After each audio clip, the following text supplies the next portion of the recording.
This is Career Composer. I'm Erin, and I'm helping you, professionals under 30, navigate your careers with a music-themed twist. I'm giving you the job search and career advice you need to get that job, but we'll also talk about music, how to balance our personal and professional lives, and figure out what we're meant to do. Ready? Let's go. Hi, everyone. I'm Erin Ahart. I'm a full-time career coach, and I'm also a Gen Z professional giving you the career and life advice that I would want for myself, also as someone growing in my career in my 20s. Today's episode is a juicy one, and it's something that I think every Gen Z professional needs to hear. We're talking about why you should negotiate your salary and how to feel more confident doing it, especially if it's something you've struggled with in the past or if you've never negotiated before. This is something I've struggled with in my own career. And unfortunately, no one teaches you how to negotiate your salary in school, the same way that there are so few schools or colleges that teach financial literacy and have money classes as part of their gen ed curriculum, which I think should be a no-brainer too. If you didn't know that you should almost always negotiate your salary or you don't feel confident doing it, it's not your fault because nobody talks about it. Salary negotiation is how you make sure that you're being paid what you're worth. It's one of the main ways, if not the way, to move up the corporate ladder and increase your income because it's your chance to reset the balance. Your salary is a direct measure of what you are worth to that company and should correlate with the amazing work that you're going to do in this role. And guess what? You can confidently negotiate your salary without guilt and without anxiety because you know that you're going to do great work in this job that will make the salary a no-brainer for the company. You're going to give them a major return on their investment, and you deserve to be paid for all of the amazing work that you're going to do. So why wouldn't you negotiate? You can stay up to date on all things Career Composer by following us on Instagram and TikTok. You can get all the links, everything you need to know in the show notes below. And if you like this episode, please give us a 5-star review. It really helps this podcast grow so I can keep giving you the career content that you want. Ready? Let's go.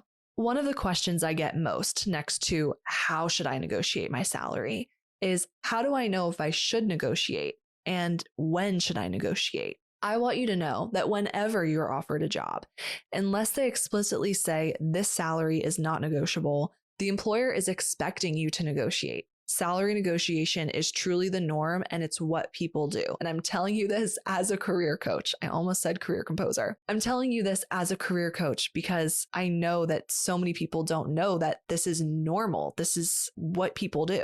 As a very quick side note, though, if the salary is not negotiable, you always want to look into that more. Are there any public pay grades based on criteria that everyone in that company is subject to? Is this a commission-based role? And if so, then what is the average commission that current employees are making?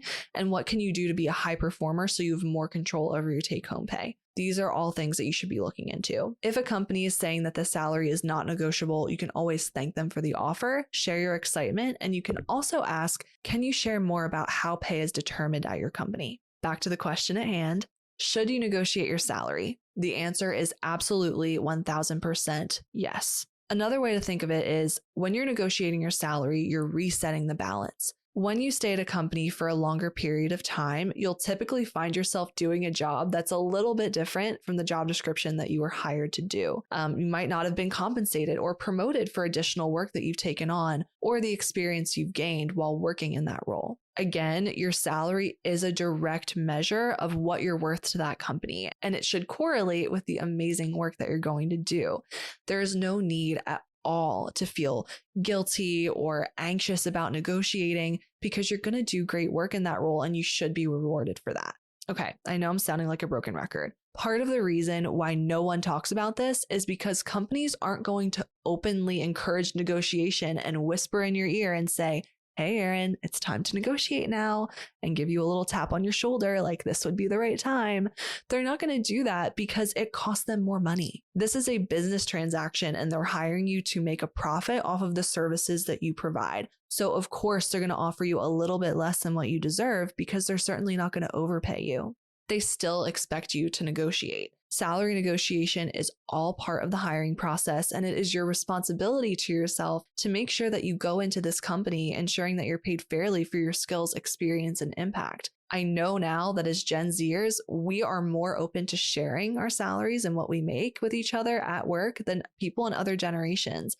And I also don't want you to enter a role learning what your friend makes who has the same amount of experience as you, who had the guts to negotiate and realize, wow, they make 10K more than me, all just because they asked. I don't want you to resent your employer and go in realizing that something's off balance. Just go in and ask for it. And we will do an entire episode about how to negotiate very soon.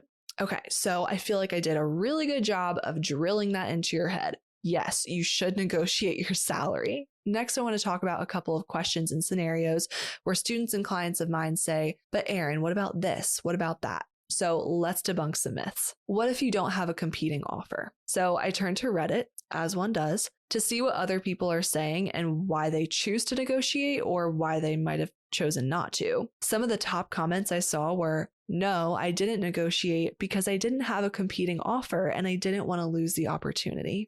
This makes me so sad. First off, negotiating your salary rarely results in you losing that opportunity or the employer pulling the offer. It's very, very rare. I just want to put that out there. If for no other reason, the employer wants to work with you to find the right salary because they don't want to go through the whole hiring process again. It costs them time, it costs them money. It's going to cost them more money to go through the entire hiring process again than to give you the salary that you want, period. So my question for you is, why do you need a competing offer? I'm not going to lie, that's amazing if you get another offer, but also that's a ton of anxiety and stress trying to make that decision. You don't need a competing offer to justify to the hiring manager why you're asking for more. Your justification is the experience and the credentials that you have that warrant a higher salary. You're also allowed to negotiate your salary, guys.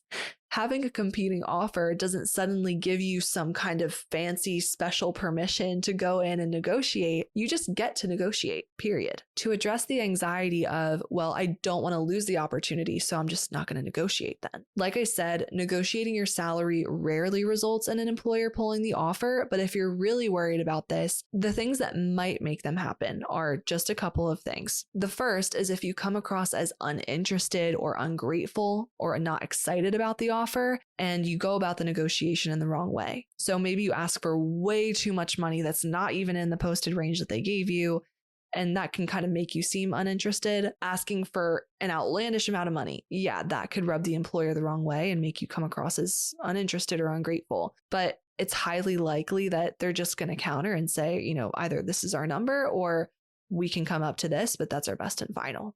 The second reason why an employer could potentially pull an offer is because something happened behind the scenes that you don't know about that probably has nothing to do with you. Maybe all of a sudden something happened financially and they no longer have the budget for the position. And the third reason why they might pull an offer is because this is not an employer that you want to work for. The normal response to any candidate negotiating their salary would be for the employer to, again, counter your offer or say, no, the offer is firm. They should never say, since you negotiated, we don't want to work with you anymore. That just doesn't happen, and that's bad business. Now, while this episode is not how to negotiate your salary, I'm making the case for why you should. One small tip I will give to you is the thing that makes you a great negotiator is when you do your research. Ask them for the amount that you believe is fair, given what you know your market rate is. So doing your research and coming into the negotiation process well informed will always help to prevent any of these situations from happening.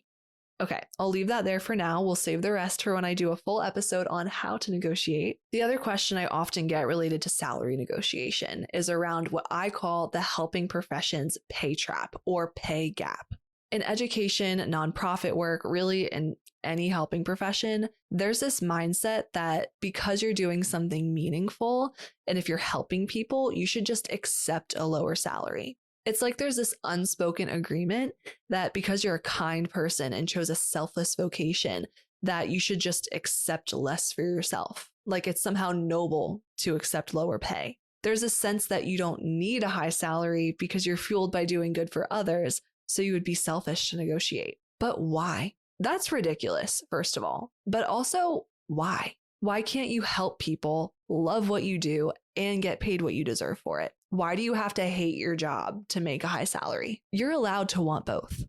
And this is really my Gen Z coming out here. But just because something is the way it is doesn't mean that you have to accept it, because people in helping professions do get paid less. That's a fact. There are jobs out there, though, where you can help people and get paid what you deserve. Or you can accept this reality that helping professions typically do pay less, but you can still negotiate your salary and still push for fair pay, because doing that communicates to others what should be acceptable and what you deserve. Helping professions also tend to be female dominated, which of course perpetuates the gender wage gap. Recent data released by the US Census Bureau showed that the gender wage gap actually widened in 2025.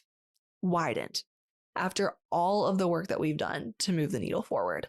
In 2025, full-time working women still earn 81 cents for every dollar earned by a man.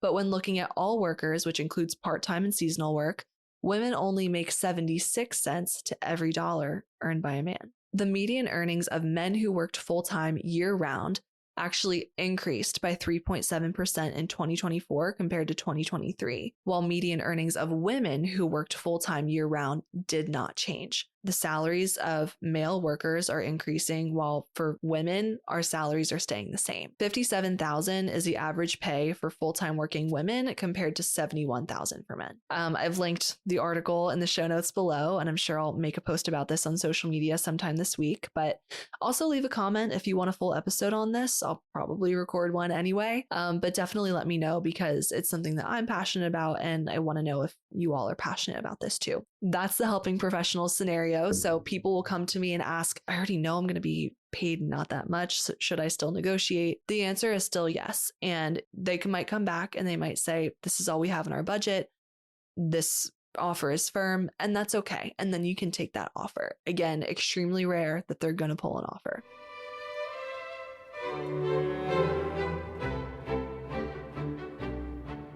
If you're a Gen Z professional looking for answers to your career questions, this is for you. I'm launching a new series on Career Composer called Ask Erin, where you can call in and get free personalized career advice in exchange for sharing your story on the podcast. No question is too big or too small and can help someone else who's probably wondering the same exact thing. And you can stay anonymous. Email careercomposerpodcast@gmail.com to get started. Just use the words Ask Erin in the subject line. If you have a question but don't want to come on the podcast, you can still email me at careercomposerpodcast@gmail.com, and I might just answer your question in a future episode. Let's get back into it. The third scenario I want to talk about is for recent grads. If this is your first full-time job, you're listening to this episode, you just got an offer, and you're really excited, but you're wondering, should I negotiate my salary? I get why you would be anxious about negotiating. I will validate you there. To be fully transparent, I did not negotiate my salary in my first full-time role. I didn't. The thought is that you have less leverage because you're just so happy and so excited to get your first full-time job. And now you're getting your big break into this new industry, which is really exciting. Even though you have less leverage and employers know that, you can still negotiate, especially if you're moving into your second or even your third full-time role post-college. You absolutely should negotiate. I'm just saying that I understand the anxiety in that first job. But if you just got your first offer for your first ever full-time job, again, also, first of all, congratulations. But if you're wondering whether you should negotiate, my question to you first is, do you think the salary is fair? So again, back to my recommendation, always come in being well-informed, having done your research. I would also ask people in your network, people who you know in that industry, college alumni who you can reach out to in that industry, and send them a high priority email saying, hi, I just got my first full-time offer and I'm wondering if I should try to negotiate. Can you give me some candid advice? And ask them for a 15-minute phone call. Ideally, you're asking for advice from someone that you know and trust who's already a part of your network, which is why you should be always building your network. But if not, reaching out to alumni if you went to college is a great way to get this information, because alum are more likely to respond and give you support. And if based on your research, you decide that the salary is fair, you can accept that salary. Of course, though, if they're lowballing you, my answer is yes, you should negotiate, even if it's your first full-time job. It is so helpful to get multiple opinions on salary when you go into your first full-time role and negotiate that offer, Because unfortunately, many companies do take advantage of young professionals, especially young women, and they lowball Gen Zers in the salary negotiation process. They know we're less experienced with negotiating our salaries. They know we're hungry for experience, and we're so grateful for opportunities that we're given, especially in the current market, which is really competitive. They assume that we don't know what we're worth as young professionals, especially because no one teaches salary negotiation in school. So that's why it's so important to do your research, and before negotiating, ask yourself, is this salary fair? Now, I want to move on from these scenarios, and I think we should do a fun little activity called the What Would You Tell a Friend test. If you're still asking and you're still anxious, you're like, even after hearing Erin drill this into my head, I still don't know if I should negotiate my salary. Here's a way to check in with yourself. If your friend came to you and said, hey, I just got a job offer for $15,000 less than what I expected, and my research says that I'm worth XYZ. Should I take it? What should I do? My question to you is, dear listener, would you tell them to accept it? Now, before you tell your friend, well, it depends. I'm so sick of hearing that, guys, because I know that's what you're thinking is, right? Well, it depends. Yes, I know it depends. But what does it depend on, though, if someone's offering your friend $15,000 less than you? If your research tells you that you are worth X and you are offered $15,000 less than that, this company is lowballing you. It's very simple. $15,000 is a lot of money. That's loan payments, rent, savings, all of it. It adds up. So let's try this again. I'll pretend to be the friend. Hey, I just got a job offer, but they offered me $15,000 less than what I expected, and my research says that I'm worth XYZ. Should I take it? Okay, let's throw this back to you. The correct answer is, wow, congratulations, but not necessarily. I would try to negotiate, and if they don't budge, then you can make a decision, right? You can negotiate and they'll come back. They'll rarely pull the offer, and then you can decide. You don't have to decide right now. That's the advice that you're supposed to give, LOL. So why wouldn't you take your own advice if this is you? Before we close, I want to acknowledge that today I'm making the case for why you should negotiate. Clearly, I'm very opinionated on this. It's my job. I'm a career coach, but this can also be a really nuanced conversation. I do recognize that. And there are times when you might not want to negotiate, which is why I always encourage you to look at the full offer. I really, truly do respect whatever decision you make, but I want to close with this. Gen Z is negotiating their salaries more than any other generation. Incredible. Forbes shared that 55% of Gen Z employees negotiated their salary compared to 48% of millennials. Gen Z is also securing better offers, and among those who negotiated, 44% say they received a higher offer. If you negotiate, you have a 44% chance of making more money. And worst comes to worst, you can still take the original offer. Another survey by Robert Half, which is a global talent firm, found that 86% of Gen Zers are open to discussing their salaries at work, followed by 59% of millennials. That is a huge jump. We just want to know. We want to know that what we make is fair. And so I think that's why we're more likely to negotiate our salaries than other generations. This information really demonstrates what we value as a generation, some of which include transparency, public information sharing, self-advocacy. We care about helping ourselves, helping others, and doing what's right, which includes advocating for ourselves to get paid what we deserve. I don't think that there is anything wrong with that. And to anyone who says Gen Z is entitled, why would anyone try and negotiate their salary right out of college? I think these people are just jealous that they didn't try and negotiate their salary sooner. One of my friends actually told me that she negotiated her salary in every role, and every time it worked. Every single time she got a higher salary than what they originally had offered. So if you're wondering, Erin, should I negotiate my salary? The answer is yes. You deserve to be paid for the amazing work that you do. And I hope that this episode helped you feel a little bit more confident about that. Let me know in the comments what questions you have about how to negotiate your salary, because I will answer them in a future episode when I talk all about the how to do it, right? And when to do it. Make sure you're following Career Composer on TikTok, Instagram, and YouTube. Please leave a 5-star review if you found this episode helpful, and I hope you have a great day. Bye.